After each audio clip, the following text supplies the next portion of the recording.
사랑과 은혜가 풍성하신 아버지 하나님, 부활의 주님을 만난 주의 제자들의 모습들을 우리가 다시 한번 생각하고 묵상하면서 우리의 신앙과 믿음도 부활하신 주님을 만난 이후의 삶으로 변화되는 저희들 되게 하옵소서.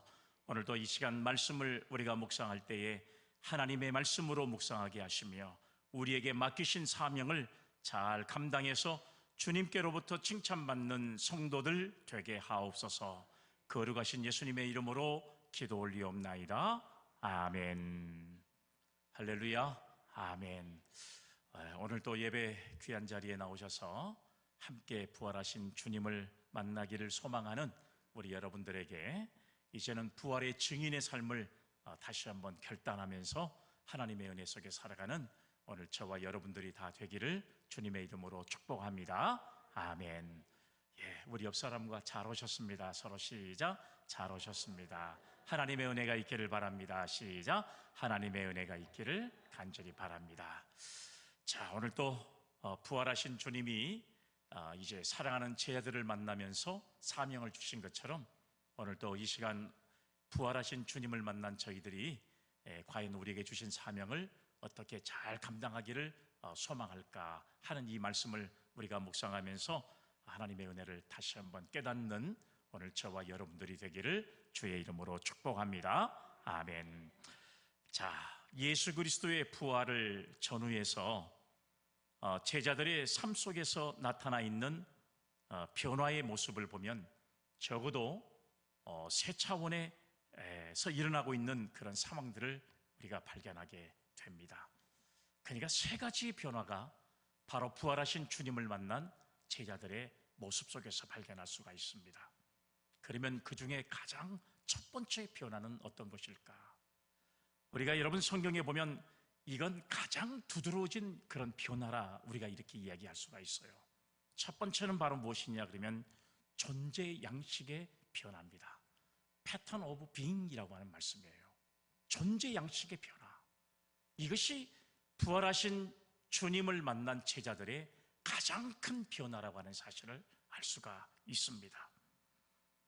실제적으로 여러분, 그들은 부활하신 주님을 만나고 난 이후에 삶의 방식이 달라지게 되었습니다. 무책임하고 원칙이 없었던 그들이 책임 있는 존재로 변모하고, 그리고 죄로 부자유하고, 그리고 속박에 되어 있던 자들이 참 자유인의 모습을 찾고 있는 그들의 모습을 우리가 발견할 수 있었던 거예요. 전에는 아무런 책임의식이 없었던 사람들, 존재의식조차도 생각하지 못했던 사람들이 이제는 그리스도의 부활을 통해서 완전히 소망의 존재로 변화돼가는 그들의 모습을 우리는 여러분 성경을 통해서 알 수가 있습니다. 오늘 여러분 이 시간 예배드리는 저와 여러분들도 마찬가지입니다. 전에는 예수 그리스도가 있는지조차 우리가 신앙으로 올바르게 깨닫지 못했다면 이제는 우리가 예수 부활의 그 부활의 신앙과 믿음을 가지고 과연 여러분 내가 어떤 존재로 살아가야 할 것인가 하는 이런 존재 양식의 변화가 오늘 여러분 예배드리는 저와 여러분들에게도 함께 할 수 있기를 간절히 바랍니다. 아멘. 그 다음에 두 번째로 이런 존재 양식의 변화와 함께 새롭게 나타나고 있는 것이 바로 뭐냐 그러면 행동 양식의 변화라고 하는 사실을 우리가 알 수가 있습니다. 우리가 써진 대로 패턴 오브 비헤이비어라고 하는 말씀이에요. 저기 미국에 계신 분이 앉아 계시니까 제가 영어 발음이 괜찮으나요? 바로 패턴 오브 비헤이버라고 하는 이 말씀이에요. 여러분, 이들은 그리스도의 부활로 인해서 삶의 스타일이 달라졌습니다. 뿐만 아니라 행동이 완전히 180도로 달라진 제자들의 모습을 우리는 발견할 수가 있습니다.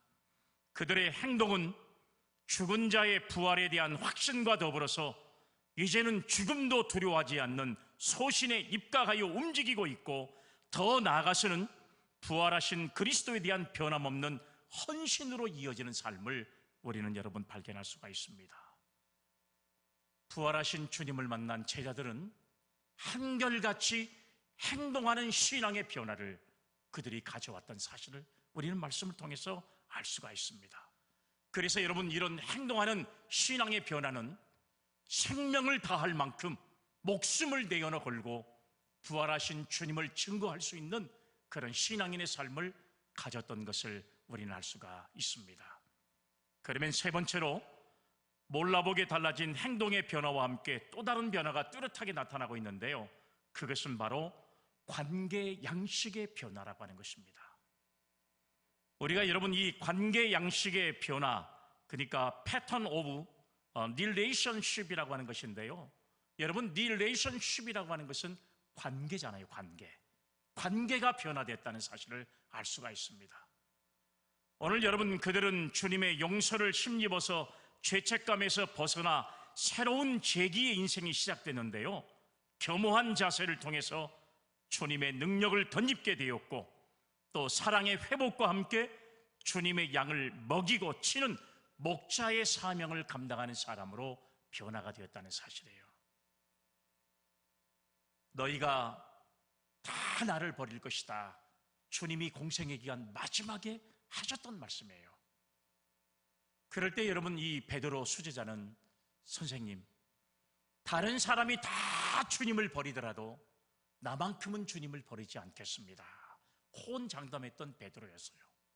그런데 주님이 십자가에 잡히셔서 고문당하실 때 가장 먼저 예수님을 모른다고 부인했던 사람이 누구였습니까? 베드로였습니다. 그리고 부활하신 주님이 모든 제자들에게 나타났음에도 불구하고, 여인들에게 나타냈음에도 불구하고 그 소식을 들었던 베드로는 자기의 고향으로 돌아가서 고기 잡는 어부의 생활로 돌아갔던 모습이 베드로의 모습이었습니다.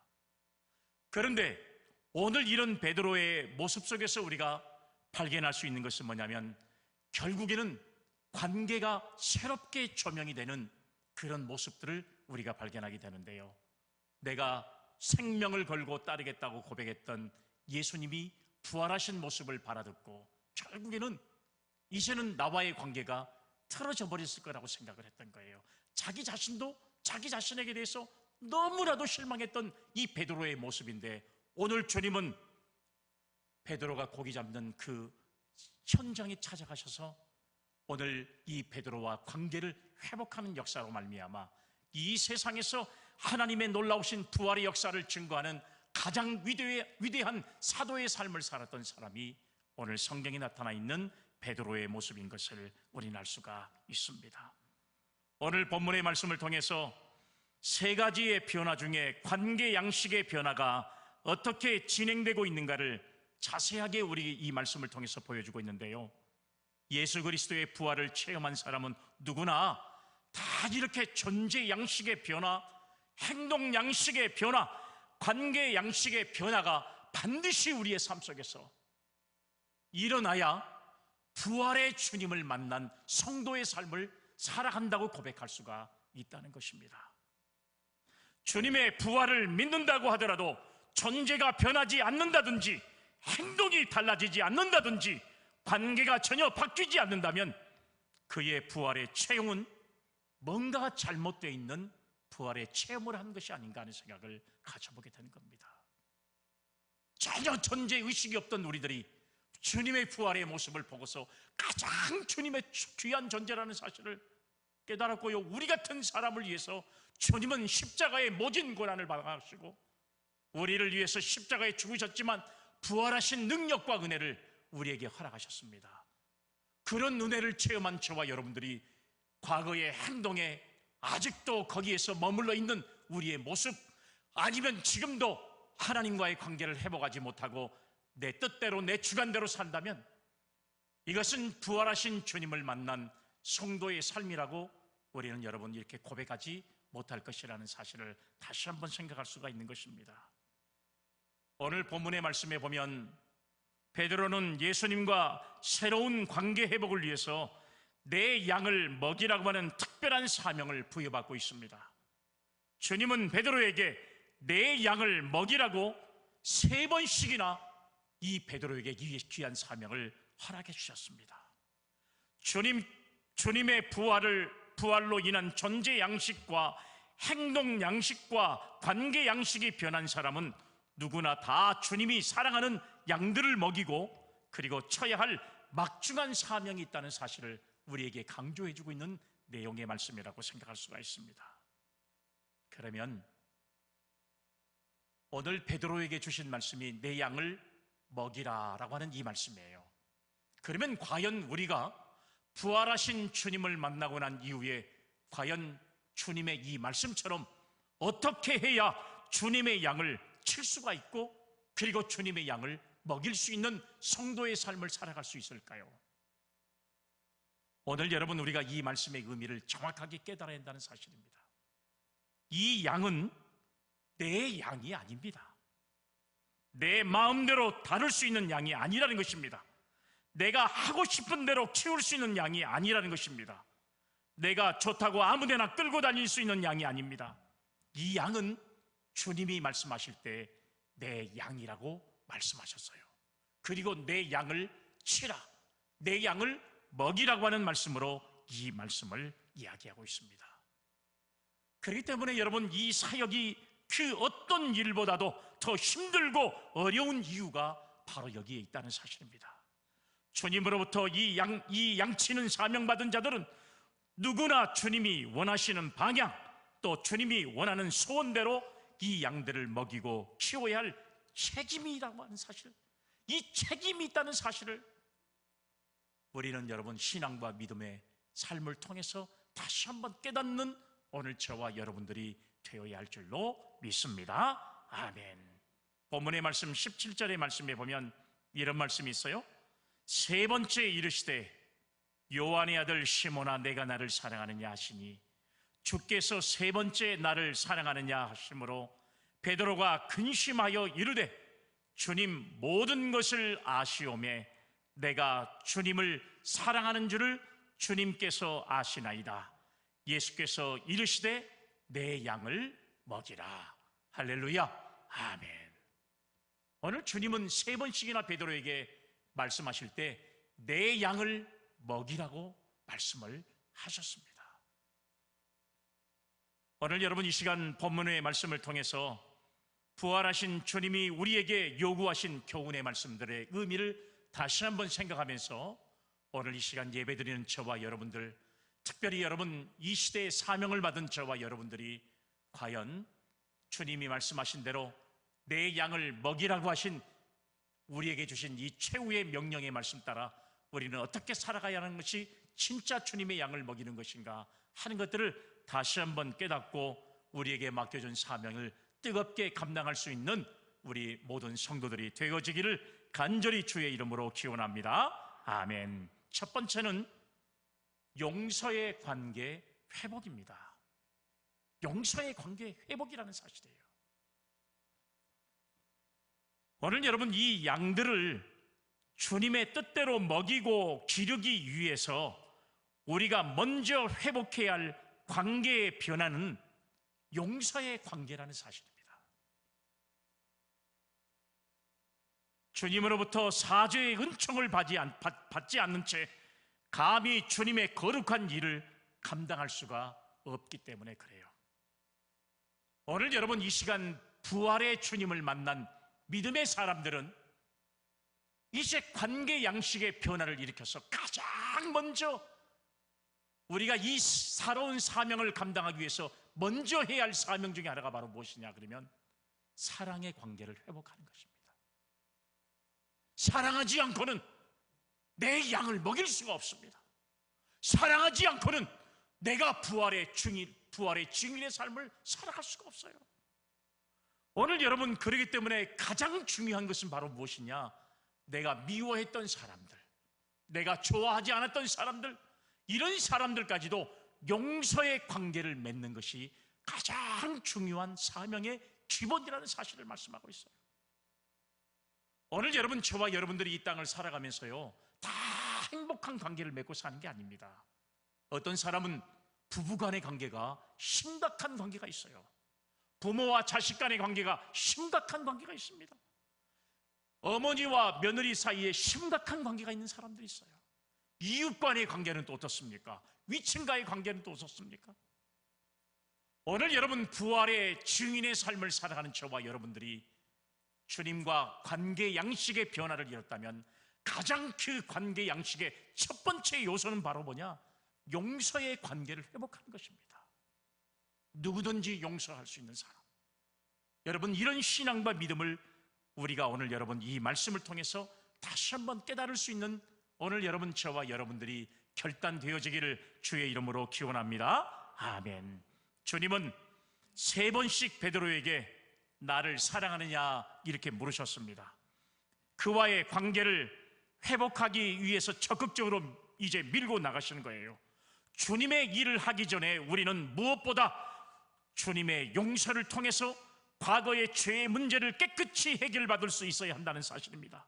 죄의 짐을 지고 허덕이는 양들을 끌어내기 위해서 우리는 우리 자신이 지고 있는 죄짐들을 먼저 벗어버려야 한다는 사실이에요. 주님이 부활했다는 사실을 여인들로부터 베드로가 들었습니다. 그런데 예수님의 부활하신 소식을 듣고도 베드로는 자기의 고향 나사렛으로 도망을 쳤어요. 이유가 뭐예요? 주님은 나를 용서하지 않을 것이라고 생각한 겁니다. 왜요? 다른 사람은 다 주님을 버릴지라도 나는 절대로 주님을 버리지 않겠습니다. 호언장담했던 베드로였거든요. 그런데 예수님이 고문 당하실 때 나는 예수를 모른다고 3번씩이나 가장 먼저 예수님을 배반했던 사람이 바로 베드로였습니다. 이런 베드로가 주님을 만날 수가 있었겠습니까, 여러분? 생각해 보세요. 그런 베드로를 주님이 용서할 수 있겠습니까? 그런데 오늘 주님은 나를 먼저 모른다고 3번씩이나 부인했던 베드로를 찾아오셔서 베드로야, 내가 나를 사랑하느냐? 주님 물으실 때 내가 주님을 사랑합니다. 베드로야, 네가 나를 사랑하느냐? 예, 제가 주님을 사랑합니다. 야, 베드로야, 내가 나를 사랑하느냐? 내가 주님을 사랑하는 줄을 주님이 더 잘 아십니다. 이렇게 대답하는 베드로와의 여러분 이런 대화를 통해서 오늘 여러분 베드로를 용서하고 그리고 그에게 새로운 사명을 맡기시는 주님의 사랑과 은혜를 우리는 부활하신 주님을 증언하는 증인의 삶을 살아가는 저와 여러분들이 가장 먼저 회복해야 할 가장 중요한 요소가 바로 용서의 관계를 회복하는 것이라는 사실을 꼭 믿을 수 있기를 주님의 이름으로 기원합니다. 아멘.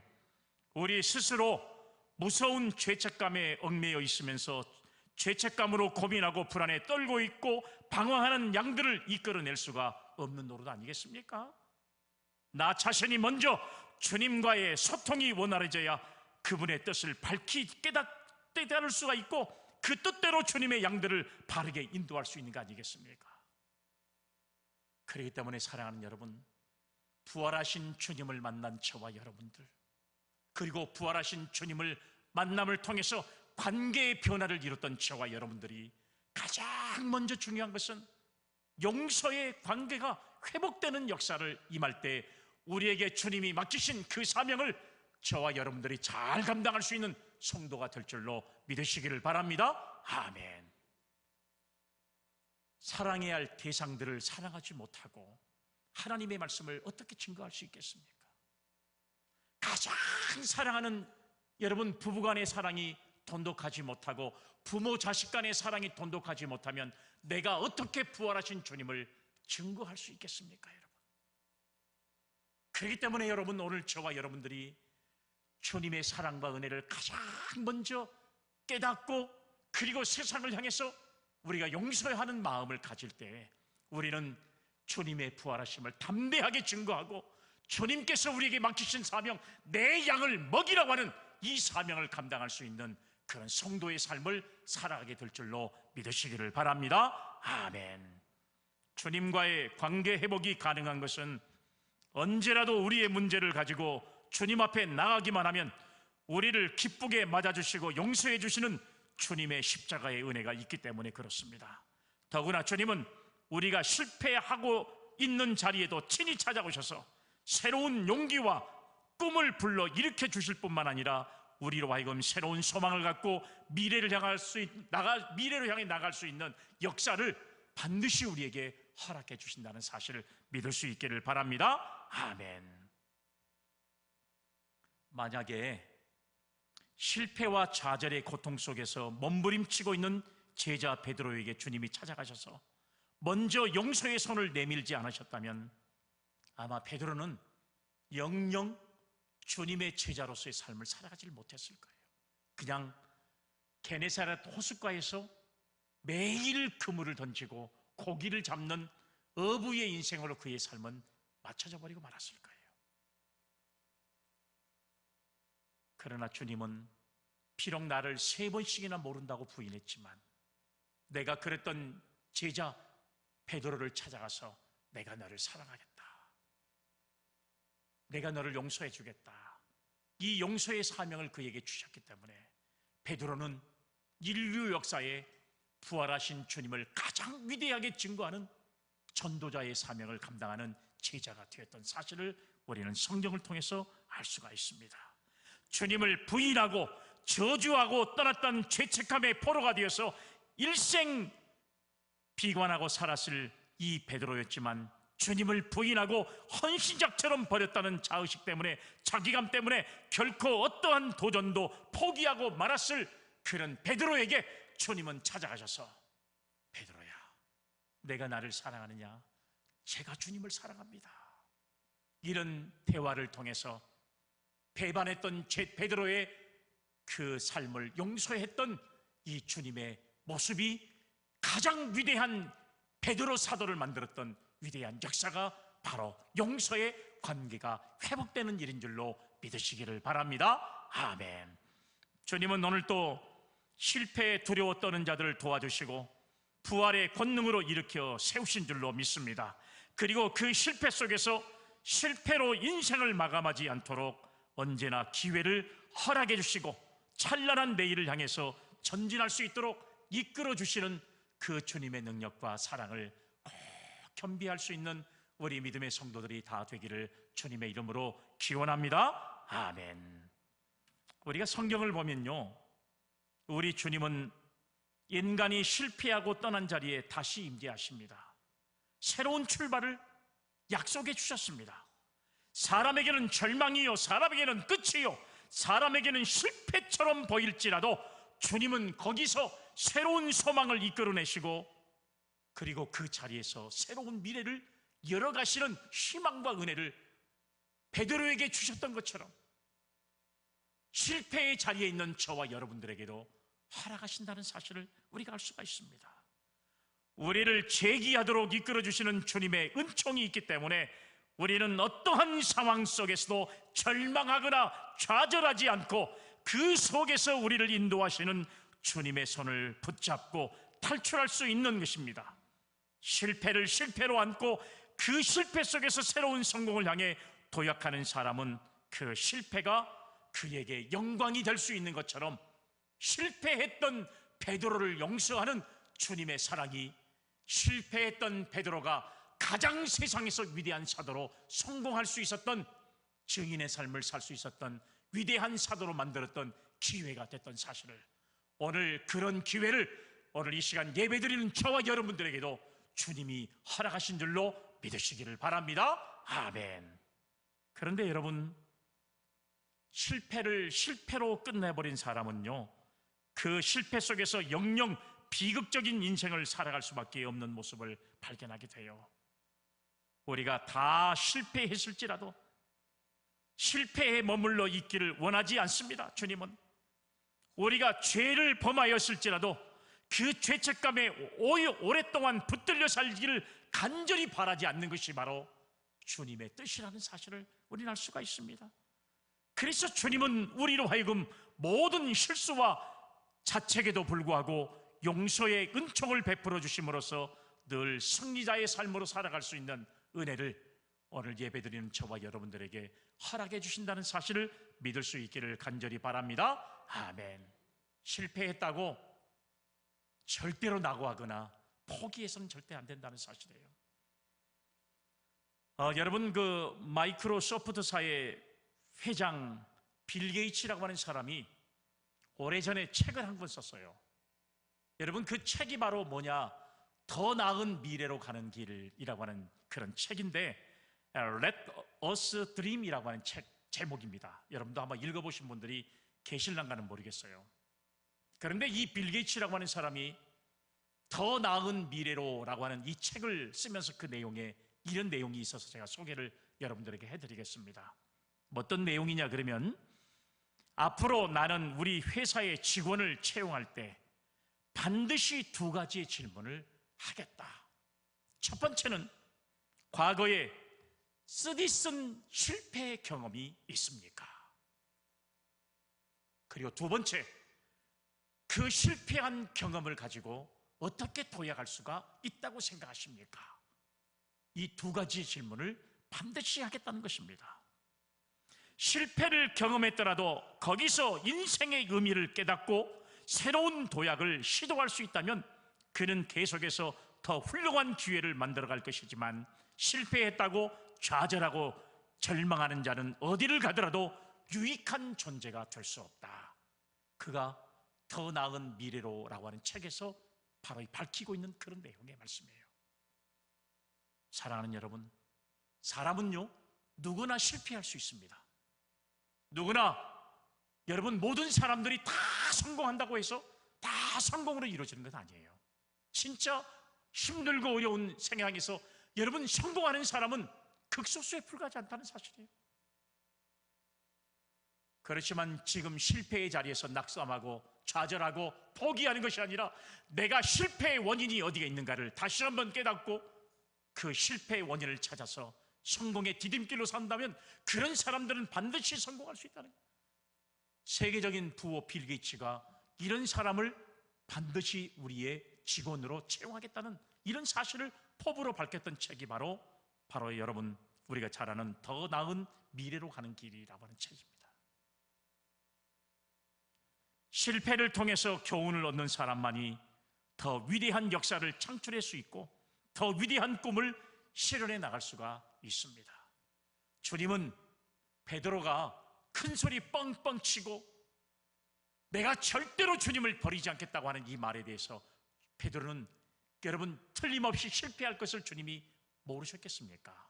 베드로의 성격을 너무 잘 알고 있었어요. 그러나 중요한 것은 비록 베드로가 실패했지만 그 실패해 있는 자리에 주님이 찾아가셔서 용서의 관계를 회복함으로써 여러분, 역사상 가장 위대한 사도로 베드로를 거듭나게 만들었던 바로 그런 용기를 허락하신 분이 바로 주님이었다는 사실을 우리는 깨달을 수 있기를 간절히 주의 이름으로 기원합니다. 아멘. 오늘 이 시간 한 번의 실패로 인해서 크게 염려하고 낙심하고 있는 성도는 없습니까? 주님을 배신하고 저주했다는 그 죄책감 때문에 이 시간 마음에 고통을 느끼고 있는 성도는 없지 않습니까?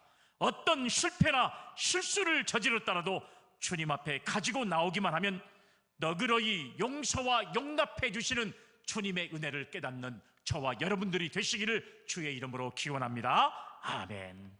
주님의 보혈의 공로 의지하고 우리의 모든 죄짐을 내려놓고 용서를 구할 때에 구원의 기쁨을 회복시켜 주시며 의의 옷을 입혀주사 주님의 일에 헌신하도록 역사해 주시는 주님의 능력과 은혜를 경험하는 성도들이 되어지기를 간절히 주의 이름으로 기원합니다. 아멘.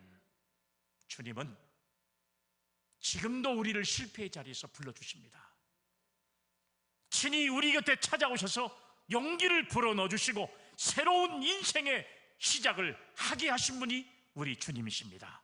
실패의 아픔을 딛고 도전에 승리한 자만이 양무리를 실패의 골짜기에서 건져낼 수 있고요, 실패에서 얻은 교훈을 통해서 양들을 선한 길로 인도할 수 있는 그런 믿음의 삶을 살아가는 우리 성도들이 될 수 있다는 사실을 깨닫고, 우리는 사랑하는 여러분, 반드시 어떤 사람과도 용서의 관계를 회복할 수 있는 아름다운 신앙을 통해 베드로 같은 사명을 잘 감당할 수 있는 그런 은혜가 오늘도 예배드리는 저와 여러분들에게 함께 하기를 주의 이름으로 기원합니다. 아멘.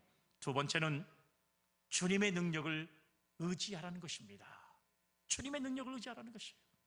주님은 우리를 향해서 내 양을 먹이라고 말씀하셨어요.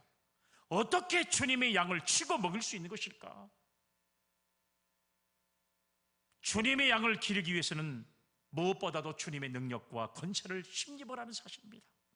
그 능력을 얻으려면 우리는 보다 주님 앞에 무릎을 꿇어야 하는 것입니다. 주님은 결코 강한 자를 쓰시지 않습니다. 아예 쓰실 수가 없는 것입니다.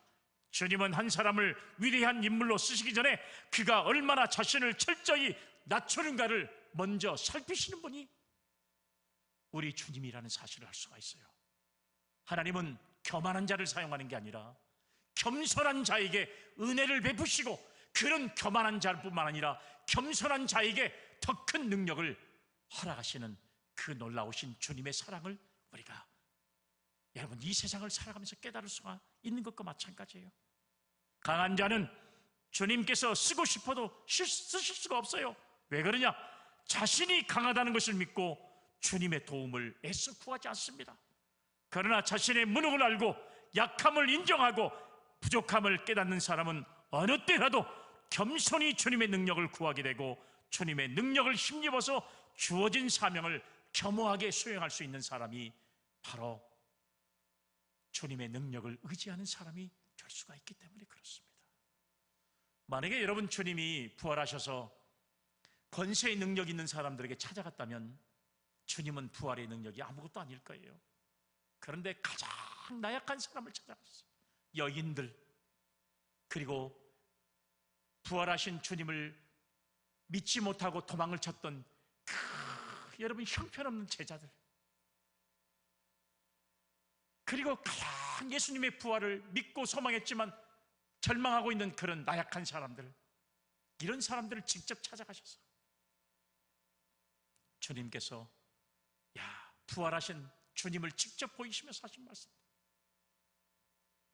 그리고 내 힘과 능력을 의지하지 않으면 이 땅에 살 수 없다는 사실을 인정하는 사람들에게 찾아가셔서 오늘 여러분 우리에게 이 양을 먹이라고 하는 이 막중한 사명을 허락하실 때 그 말씀을 믿고 겸손한 신앙과 믿음으로 주님의 능력을 힘입고 주의 복음을 증거할 때에 그들이 바로 이 세상에 엄청난 역사를 이루는 믿음의 주인공이 됐던 사실들을 우리는 여러분 말씀을 통해서 알 수가 있잖아요.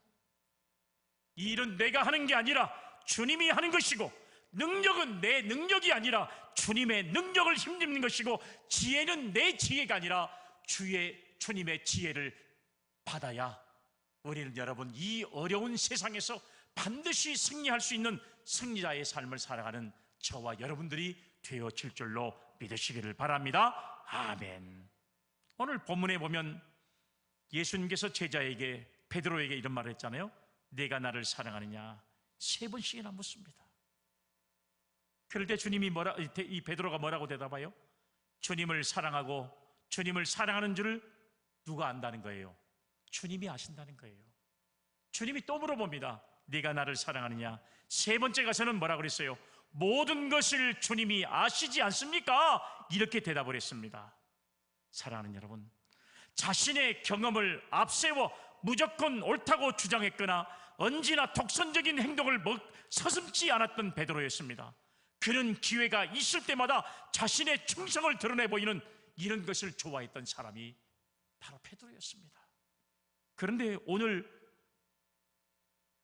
네가 나를 사랑하느냐 물으시는 이 질문에 대해서 베드로는 소극적인 모습이에요. 주님께서 주님의 고난을 이야기할 때 너희들이 나를 부인할 것이다, 너희들이 나를 다 떠날 것이다, 이렇게 말씀하셨을 때 베드로가 탁 나섰잖아요. 다 주님을 떠나고 버려도 나만큼은 주님을 떠나지 않겠습니다. 그리고 또 주님이 야, 세상 사람들이 나를 누구라고 하느냐, 너는 나를 누구라고 하느냐 물으셨을 때 베드로가 대답했어요. 주는 그리스도시요 살아계신 하나님의 아들입니다. 누구보다도 먼저 앞다투어서 가장 자신의 신앙을 돋보이려고 고백했던 사람이 바로 베드로 아니었습니까? 그런데 주님이 직접 찾아가셔서 네가 나를 사랑하느냐 물으셨을 때 옛날 같으면 제가 주님을 사랑하는 줄을 주님이 잘 아시지 않습니까? 제가 주님 사랑합니다. 제일 사랑합니다. 어떤 사람이 주님을 사랑해도 나만큼 주님을 사랑하는 사람이 없을 것입니다. 이렇게 고백을 해야 맞아요, 성질상. 그런데 내가 주님 사랑합니다. 예, 제가 주님 사랑합니다. 대답을 못해요. 예수님을 쳐다볼 수가 없어요. 왜요? 예수님을 모른다고 3번씩이나 부인했던 사람 아니에요. 요한복음 13장 37절에 베드로가 이르되 주여 내가 지금 어찌하여 따라갈 수 없나이까 주를 위하여 내 목숨을 버리겠나이다, 이렇게도 고백했어요. 마태복음 26장 33절에 이 모든 사람이 주님을 버리고 떠날지라도 나는 주님을 버리지 않겠습니다, 장담했던 사람이었어요. 아무리 사람이 우직하고 충성스럽더라도 이런 말을 함부로 할 수는 없는 거예요. 내가 죽는 자리도 주님과 함께 하겠습니다, 다 주님을 버려도 나만큼은 주님을 따라가겠습니다, 이거 함부로 이야기할 수 있는 이야기가 아니에요. 장담할 수 있는 문제도 아닙니다. 도대체 자기가 하는 말의 의미를 제대로 알고나 하는 소리인지 이해가 가지 않아요. 그토록 주님 앞에 변함없는 충성을 약속하고 또 약속했지만 그는 한순간에 자신의 맹세를 저버렸던 가장 비겁한 존재로, 가장 치사한 인간으로 전락해버리고 말았던 사람이 베드로 아닙니까 여러분? 딱 우리가 엄밀하게 말하면 그는 이런 경험을 통해서 자신이 믿고 확신했던 지식이 얼마나 믿기 어려운 것인가를 깨닫게 됐습니다. 또 자신의 장담과 맹세가 얼마나 속절없이 허물어질 수 있는가 하는 것을 피부로 깨닫는 사람이 바로 베드로였다는 사실이에요. 주님은 이렇게 철저하게 자신의 능력과 자신의 힘만을 의지했던 베드로를 철저하게 낮추셔가지고 그리고 그를 가장 위대한 사도로 만드셨던 것이 바로 여러분 주님의 능력이요, 그런 주님의 능력을 힘입었던 베드로는 위대한 사도의 사명을 감당한 줄로 믿습니다. 아멘. 오늘 본문 말씀 16절 보세요. 이르되 주님 그러하나이다, 내가 주님을 사랑하는 줄을 주님께서 아시나이다. 주님께서 아신다는 사실이에요. 오늘 사랑하는 여러분, 오늘 이 시간 예배드리는 저와 여러분들을 주님의 능력자로 살기를 그리고 쓰임받기를 원하십니까? 아멘. 그렇다면 주님의 능력을 의지한 만큼 충분히 겸손한지를 우리 자신들을 돌아보기를 바랍니다. 하나님은 강한 자를 쓰시지 않습니다. 능력 있다고 지혜 있다고 생각하는 사람을 하나님은 사명을 주지 않습니다. 가장 나약한 사람이라고 고백한 사람, 나는 주님의 능력 없이는 살 수 없다고 고백하는 사람, 그런 사람들에게 능력을 허락하심으로써 주님의 일을 감당할 수 있는 은혜를 저와 여러분들에게 허락하실 줄로 믿습니다. 아멘. 오늘 이 시간 저와 여러분들이 주님의 능력을 힘입어서 우리에게 맡기신 사명을 믿음으로 감당할 수 있는 성도들이 되어지기를 주의 이름으로 축복합니다. 아멘. 마지막 정말 가장 중요한 문제예요.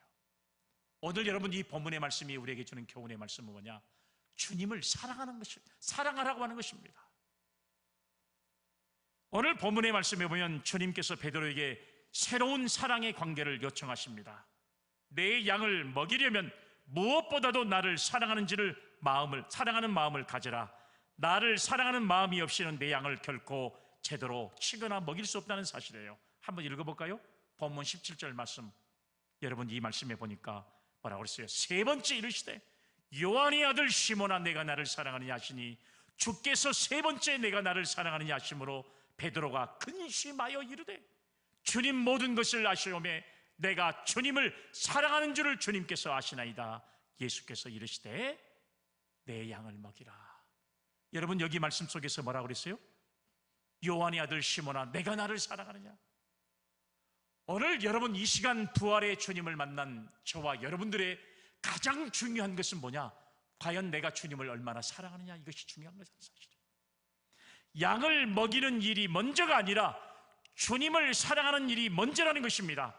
우리가 평소 착각하는 것이 하나 있는데요, 일만 열심히 하고 전도만 열심히 하고 봉사만 열심히 하고 교육만 열심히 받으면 될 것이라는 생각 천만의 말씀이에요.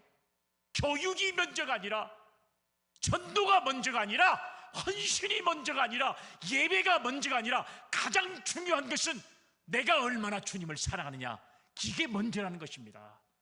우리가 주님을 사랑하지 않고 어떻게 여러분 전도하고 어떻게 여러분 헌신하고 어떻게 우리가 하나님 앞에 예배드릴 수 있겠습니까? 여러분 가장 중요한 것은 내가 나를 사랑하느냐 그 말이에요. 베드로는 훌륭한 신앙을 고백을 한 사람이에요. 저는 그리스도시요 살아계신 하나님의 아들이라고 고백했던 사람이에요. 그런데 주님은 그것이 중요한 게 아니다, 네가 가지고 있는 믿음이 중요한 게 아니라, 학식이 중요한 게 아니라, 네가 지금 나를 사랑하느냐. 오늘 이 시간 예배드리는 우리 사랑하는 성도들도 우리의 신앙의 가장 중요한 질문이 내가 주님을 사랑하고 있는가? 이게 가장 중요하다는 사실이에요. 오늘 우리는 주님을 사랑하기 때문에 오늘 이 예배 자리에 있습니다. 오늘 우리는 주님을 사랑하기 때문에 교회를 위해서 헌신하고 있습니다. 영혼 구원의 사명을 감당하고 있는 거예요. 그런 모든 것들의 가장 중요한 기본 인트로덕션은 바로 뭐냐? 그게 바로 주님을 사랑하는 줄로 믿으시기를 바랍니다. 아멘. 한번 여러분 우리가 냉정하게 생각해 보세요. 우리가 사랑하는 사람이 부탁할 때와 그렇지 않는 사람이 부탁할 때 어느 것을 들어주겠습니까, 여러분? 당연히 사랑하는 사람이 부탁하는 걸 들어주지 않겠습니까? 여러분 또 한번 생각해 보세요. 사랑하지 않는 사람의 부탁과 그런 일과 사랑하는 사람의 부탁하는 일이 어떤 일이 더 즐겁고 행복하겠습니까, 여러분? 이건 물어보나 말한 일이에요. 내가 주님을 사랑해야 주님이 맡기신 일도 잘 감당할 수 있지, 사랑하지 않는데 어떻게 그 일을 할 수 있겠습니까? 그 일이 얼마나 막중하고 얼마나 소중한 일인데, 우리의 힘과 능력과 의지로 하려고 하니까 힘들고 어려워요. 하다가 낙심하고 좌절하고 배반하고. 그러나 주님의 능력과 은혜를 생각하면서 주님을 사랑하는 신앙과 믿음을 가지면 반드시 우리는 이 땅에 사는 동안에 여러분 우리에게 맡기신 사명을 잘 감당할 수 있는 부활의 증인이 되는 사명을 감당할 줄로 믿으시기를 바랍니다. 아멘. 여러분, 왜 세상이 이렇게 살벌해지고 삭막해지고 고통스러운지 아세요? 왜 우리 주위에서 날마다 불행한 일들이 일어나고 하루에도 수많은 가정들이 깨어져 버리고 있는지 아세요? 왜 사람들이 계속해서 자기의 목숨을 끊어버리고 그것도 모자라 온 가족이 함께 동반 자살하는 그런 일들이 많아지고 있는지 여러분들 아세요? 왜 지금도 여러분 나라와 민족과 민족이 동족과 동족이 같은 나라 안에 살면서 왜 서로 물고 물리는 이런 미움이 다툼이 벌어진지 아세요?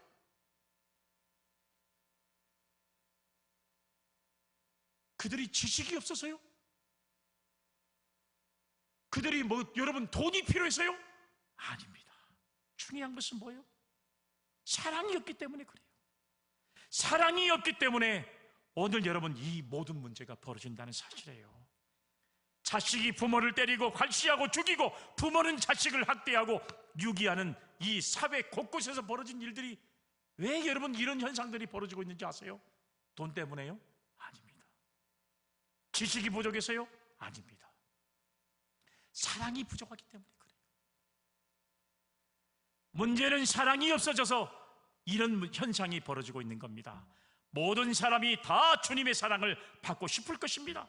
주님을 사랑하는 뜨거운 마음으로 세상을 사랑하고 주님이 맡기신 어린 양을 사랑할 때 그 사랑을 통해서 가정이 변하고 사회가 변하고 이 세상이 변화되는 위대한 역사를 반드시 부활하신 주님을 만난 저와 여러분들이 만들어 가야 할 막중한 사명이, 이제는 주님 다시 오실 때까지 우리에게 맡기신 사명이 이 사명이라는 사실을 생각하면서 우리는 주님 앞에 쓰임받는 믿음의 사람들이 다 될 수 있기를 간절히 주의 이름으로 축복합니다. 아멘. 거룩하신 하나님 아버지, 우리에게 부활의 주님을 만날 수 있는 은혜를 주셨사오니 부활의 주님을 통해 우리에게 맡기신 사명을 믿음으로 잘 감당할 수 있는 우리 사랑하는 성도들 다 되게 하옵소서. 거룩하신 예수님의 이름으로 기도 올리옵나이다. 아멘.